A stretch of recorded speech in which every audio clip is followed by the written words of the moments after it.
బాధితులను ఆదుకుంటా అని చెప్పిండు.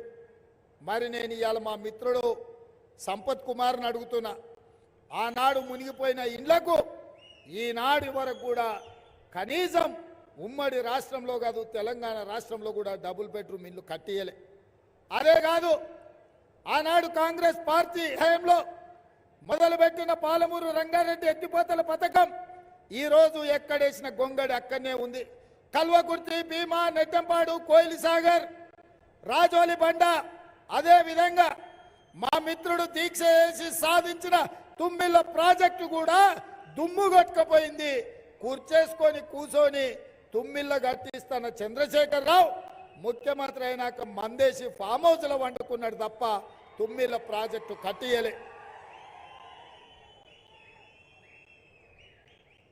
ఇక వాళ్ళు అట్లుంటే ఈ జిల్లా నుంచి నిన్నమన్న పగోడి చేతులు సురకత్తులై లేక లేక 70 ఏళ్లకు మనకు ఒక అవకాశం వస్తే శత్రువుకు సహకరించి సద్దులు మోసేకాడికి వచ్చారు. దొంగలకు సద్ది మూటలు మోసే నాయకులు కొంతమంది మన జిల్లాకు అన్యాయం చేయడానికి తయారైన. అందుకే మిత్రులారా, నిన్న మన టీవీలలో పేపర్లో చూస్తున్నా, రేవంత్ రెడ్డి మమ్మల్ని తిడుతున్నాడు, రేవంత్ రెడ్డి మా మీద కోపం పెంచుకున్నాడు, పగబెట్టండు, లేకపోతే మాకేదో చేసిండని. నేను ఒక మాట అడగదలుచుకున్న ఇక్కడ మిత్రుల్ని, అర్ణమ్మని కావచ్చు, మిత్రుడు ప్రవీణ్ కుమార్ గారిని కావచ్చు, అయ్యా ఈ తెలంగాణ రాష్ట్రంలో కాంగ్రెస్ పార్టీలో అతిపెద్ద పదవి పిసిసి అధ్యక్షుడు. ఆ పిసిసి అధ్యక్షుని సోనియమ్మ మల్లికార్జున ఖర్గే నన్నే చేశారు. ఒక రాష్ట్రంలో అతిపెద్ద పదవి ఏదైనా ఉందంటే ముఖ్యమంత్రి పదవి. ఇవాళ ముఖ్యమంత్రి పదవి కూడా ఈ తెలంగాణ 4 కోట్ల ప్రజలు ఆశీర్వదించి ఆ కుర్చీలో నన్నే కూర్చోబెట్టిండ్రు. సోనియా గాంధీ గారు, మల్లికార్జున ఖర్గే గారు ఈరోజు నాకు అండగా నిలబడ్డారు. నాకు మీకు ఉన్న పోటేంది, నాకు మీకు ఉన్న పంచాయతీ ఏంది?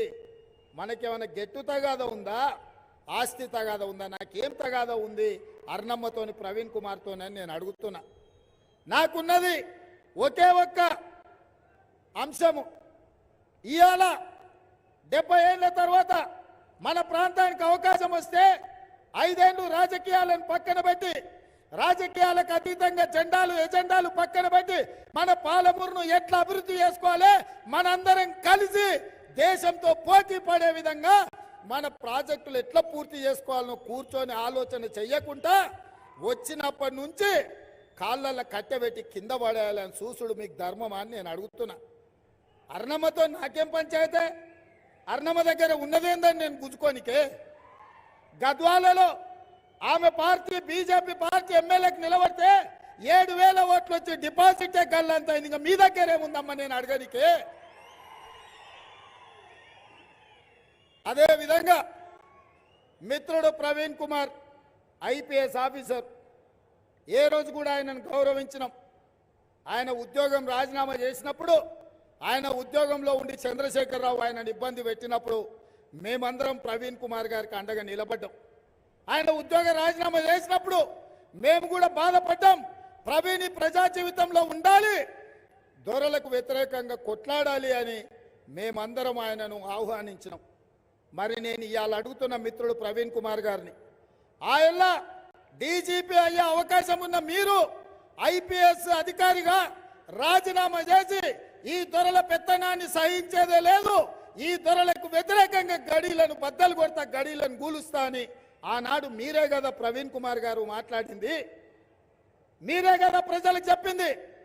ప్రభుత్వ అధికారిగా నన్ను పని చేయనిస్తలేడు చంద్రశేఖరరావు, అందుకే ఈ ప్రభుత్వ ఉద్యోగానికి రాజీనామా చేసిన, ప్రజా జీవితంలోకి వస్తున్న ప్రజల తరఫున కొట్లాడతా చంద్రశేఖరరావు గద్దె దించుతా అని చెప్పినావు కదా. మరి 6 నెలల్లోనే ఏం మారింది? ఏమి మీరు చంద్రశేఖరరావు గారిని చూసి నమ్మిండ్రని నేను అడుగుతున్నా. నిజంగానే మీరు చంద్రశేఖరరావుకు వ్యతిరేకంగా కొట్లాడాలంటే మీ ఉన్న బీఎస్పీ పర్వాలేదు, లేకపోతే కాంగ్రెస్లోకి వచ్చైనా చంద్రశేఖరరావుతో కొట్లాడడానికి అవకాశం ఉండే. కానీ 2 కాదని ఎవరికైతే వ్యతిరేకంగా మీరు రాజీనామా చేసిండ్రో, ఎవరినైతే 4 కోట్ల తెలంగాణ ప్రజలు తిరస్కరించి 100 మీటర్ల గోతి తీసి పాతి పెట్టిర్రో ఇవాళ నువ్వు మళ్ళా సమాధుల కాడ పోయి ఆ సమాధులకు పూల దండలేసి సమాధిలో పాతుకుపోయిన చంద్రశేఖరరావును ఎందుకు భుజాల మీద పెట్టి మోసుకొని తిరగాలనుకుంటున్నావు మిత్రమా అని నేను అడుగుతున్నా. ఎందుకు నువ్వు మద్దతు పలుకుతున్నావు? ఈ 10 ఏళ్ళు తెలంగాణ రాష్ట్రంలో శాసనసభలో మేము నా మిత్రుడు సంపత్ కుమార్ మాదిగల ఏబిసిడి వర్గీకరణ మీద తీర్మానం ప్రవేశపెడితే పోలీసులను లోపలికి రప్పించి గొర్రెలు ఈడ్చినట్టు ఈడ్చి అసెంబ్లీలో నుంచి మమ్మల్ని బయట పడేసిండు. అఖిల పక్షాన్ని వర్గీకరణ కోసం ఢిల్లీకి తీసుకెళ్తా అని 10 ఏళ్ళు మమ్మల్ని నిండా ముంచిండు. మేము అనుకూలంగా వర్గీకరణకు ఉంటే మమ్మల్ని బయట పడేసిన చంద్రశేఖరరావు పక్కన చేరినామంటే ఇవాళ మీరు వర్గీకరణకు వ్యతిరేకమా అని చెప్పి మిత్రుడు ప్రవీణ్ కుమార్ నేను అడగదాచుకున్నా. 10 ఏళ్ళు నరేంద్ర మోడీ ఒక రకం మోసం చేస్తే చంద్రశేఖరరావు ఇంకొక రకంగా అన్యాయం చేశాడు. వర్గీకరణకు వ్యతిరేకంగా 10 ఏళ్ళు పనిచేసిన చంద్రశేఖరరావు పక్కన మీరు చేరి ఇవాళ మీరు ఓట్లు అడుగుతారు. మరి మా మిత్రుడు ప్రవీణ్ కుమార్ గారు ఎట్లా అనుకున్నారో నాకు తెలియదు, కానీ దోమకు ఎంత పెద్ద తొండం ఉన్నది ఏనుగు అవుతుందా? దోమకు కూడా రక్తం పీల్చుకోనికే తొండం ఉంటుంది. ఆ దోమకు తొండ ఎంత పెద్దగా ఉన్నది ఏనుగు కాదు.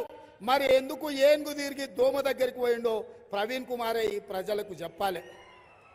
ఇక భారతీయ జనతా పార్టీ ఇక నేను ఎక్కువ తక్కువ చెప్పదలుచుకోలే, కానీ రాములు గారికి సన్ స్ట్రోక్, కొడుకు ఇంట్లో వేసి తాళం వేసి టికెట్ తెచ్చుకున్నాడు బీజేపీలో పోయి. ఏమున్నదా ఇవాళ ప్రవీణ్ అయినా భరత్ కుమార్ అయినా ఎల్లేకి ఎద్దు లేదంట, మల్లయ్యకు బండి లేదంట. ఇద్దరు కలిసి సిరిసనగండ్ల జాతరకు పోదామని మొక్కుకున్నారంట. ఆయనకు ఎద్దు లేదు, ఈయనకు బండి లేదు.